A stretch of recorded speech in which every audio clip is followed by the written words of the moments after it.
matemática mesmo? O que é matemática mesmo? Voltamos, então, a este ponto. Baseando-se no que acabamos de ver sobre essa relação entre conhecimento e poder, eu gostaria, de, antes de responder o que é matemática, buscar também uma base naquilo que o Biratã traz para nós, sobre as capacidades adquiridas pela espécie humana ao longo da sua evolução, que é o bipedismo, a questão do controle do próprio corpo, né? O homem consegue ficar em pé sobre duas pernas, a pedra lascada, que traz essa avaliação da dimensão, a lança, que traz essa ideia do direcionamento. Olha, quem estuda vetor aí, olha só que bacana. A agricultura, sobre os calendários, o período certo para você cultivar determinada planta ou, sei lá, né, semente, etc. Né? A indústria. Hoje fala-se, por exemplo, em carros elétricos, né? Essa questão da automação, por exemplo. E a questão da informática, que nós, de uma forma bem assim, abrupta, tivemos que, em um determinado momento da nossa história aí, né, pela força do destino, com esta pandemia, né, tivemos que começar a interagir mais com ela, né? E aí ele traz essa imagem que estou apresentando para vocês, que é muito interessante. Muito interessante. E a gente parece que nós parecemos que estamos aqui, ó. Nós estamos aqui, ó, neste ponto da evolução. Passamos do bipedismo à pedra lascada, ao arremesso, à agricultura, ao desenvolvimento da indústria, e agora é a forma como estamos, em frente a um computador. E todas essas capacidades, né, que foram desenvolvidas ao longo da evolução do ser humano, né, elas são utilizadas para satisfazer as nossas necessidades materiais, para nos manter vivos e também para nos ajudar a dar continuidade à espécie. Aquilo que deve ser realizado aqui e agora.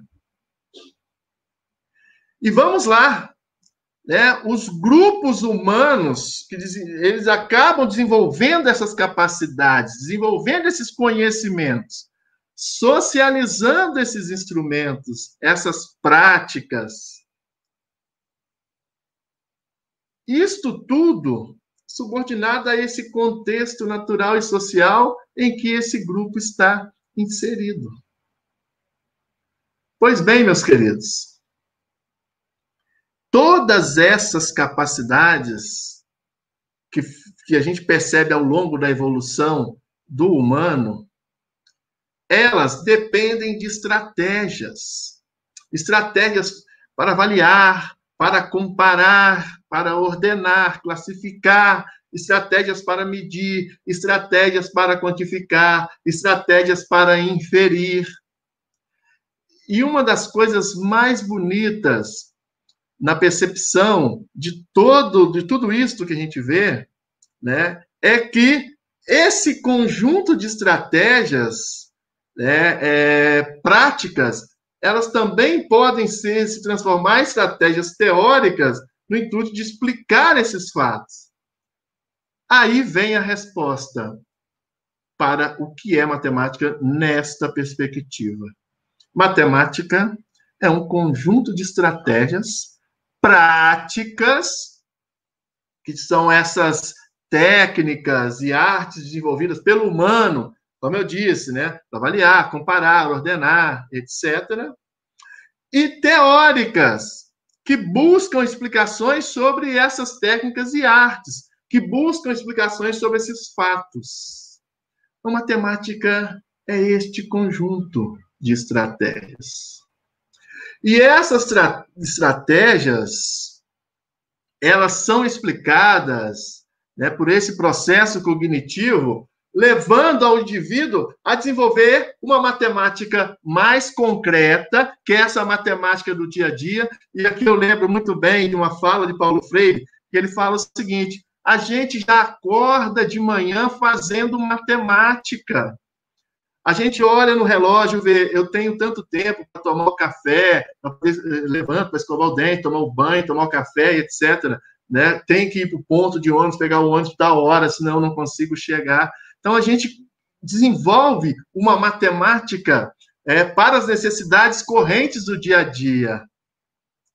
E também há uma matemática abstrata, uma matemática que tenta explicar e tenta fundamentar esta matemática concreta, essas técnicas, esses procedimentos. É claro que essa matemática mais abstrata, ela não visa uma aplicabilidade imediata, não visa uma aplicabilidade no aqui e no agora.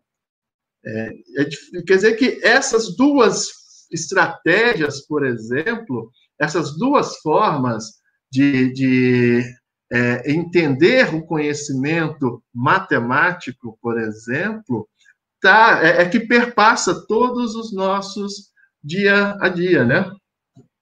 Bom, e aí vem um ponto que eu chamo muita atenção, e o professor Biratã também, eu concordo muito com ele, né? Há diferentes contextos naturais e culturais. Isso quer dizer que há diferentes práticas, há diferentes formas de avaliar, de comparar, há diferentes formas de ordenar, de classificar, há diferentes formas de medir, de quantificar. Aqui nós temos um projeto de extensão, aqui na UFJF, que é o encontro temático da comunidade negra de Juiz de Fora. Então, a gente desenvolve encontros, né? Quer dizer, a gente teve que fazer muitos encontros também nesse formato remoto, né? Que a ideia era fazer encontros em escolas públicas aqui de Juiz de Fora, mas veio a pandemia, nós tivemos que remodelar todo este processo.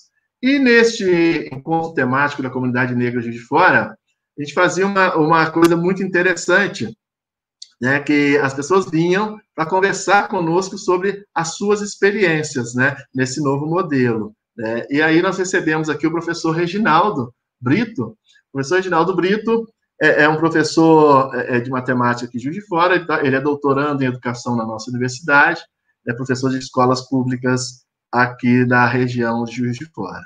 E ele tem um trabalho muito interessante, né, que é um trabalho que tem um olhar decolonial, né, para a sala de aula de matemática. Então, ele discute o papel do negro, né, de como esse papel vem sendo discutido, principalmente nas aulas de matemática. E ele fez um trabalho numa comunidade quilombola muito interessante, e mostrou, por exemplo, que lá eles tinham uma forma de medir, por exemplo, extensões de terra, né? Mas não a nossa forma, não a forma que a gente utiliza aqui, pegando a trena, metro e tal. Lá eles usavam um pedaço de vara, né? E ali, aquela vara, me parece, eles chamavam de quadra, né? Aí via quantas quadras tem aqui, quantas quadras tem ali, e assim dividia a questão do terreno. Então, era uma forma que eles usavam de comparar, né? Quer dizer, medir é comparar, né? Então, eles usavam esta prática, dentro daquele contexto dos quilombolas, né? E também nós temos teorias, explicações também diferentes, né, para cada contexto natural e cultural deste, né? Ou seja, há matemáticas diferentes. Eu lembro do professor Otti, que foi o meu orientador no doutorado, né? Ele dizia: já é um erro falar em matemática, o certo seria falar matemáticas, né? E o professor Biratã, ele fala que há diferentes matemáticas em diferentes contextos natural e cultural, né? Se há diferentes matemáticas nesses distintos contextos, né? então a gente não pode falar em matemática, e sim matemáticas. E reconhecer essas diferentes formas, reconhecer essas outras matemáticas, né, é basicamente reconhecer essas maneiras distintas de avaliar, de comparar, de quantificar, né, que cada grupo tem aí, por exemplo, em resposta ao seu ambiente natural e social, né? Ele chama isso das etnomatemáticas de cada grupo cultural ou profissional. Olha, até a matemática que a gente ensina na formação, o cálculo que vocês estudam, a geometria analítica, as equações diferenciais, é uma etnomatemática, né? Nesse sentido, por exemplo, mais europeu, né? Que a gente assumiu como uma dinâmica de ensino da matemática, né? Bom, e esse corpo de conhecimentos que se desenvolve a partir dessas técnicas e artes, né, é o que ele chama de etnomatemática. Então, etnomatemática é isto, né? Seria as técnicas e artes que se desenvolvem nos diferentes grupos, ou nos diferentes contextos, natural, social e cultural, né? E também as teorias desenvolvidas para estudar essas diferentes formas, né? Elas também fazem parte desse aspecto etno, né? Então, é muito bacana essa forma de entender o que efetivamente é matemática.